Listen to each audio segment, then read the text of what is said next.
శాంతి సమాధానం లేకుండా అప్పుల పాలై తిప్పలు పడుతూ వ్యాపారాల్లో నష్టపడుతున్న ప్రజల జీవితాల్లో ఆయన దగ్గరికి వస్తే ఆయన మంచి ఆలోచన చెప్పి వ్యాపారాల్లో లాభం కలిగించే విధంగా వారి జీవితాలు మార్చుకునే విధంగా ఆయన వాక్యం ప్రకటిస్తున్నాడు.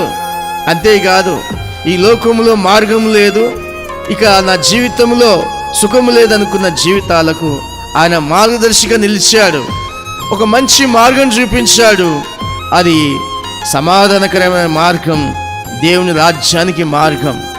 ఆయన చెప్పే ప్రతి మాట విన్నవారికి నెమ్మది కలిగింది, సమాధానం కలిగింది, వారి జీవితాల్లో సుఖం కలిగింది. ఎప్పుడు సంతోషం మా జీవితానికి రాదనుకున్న వారు యేసు ప్రభు మాటలు వినగానే వారెంతో సంతోషించారు. దుఃఖము పూర్తిగా తొలగిపోయింది.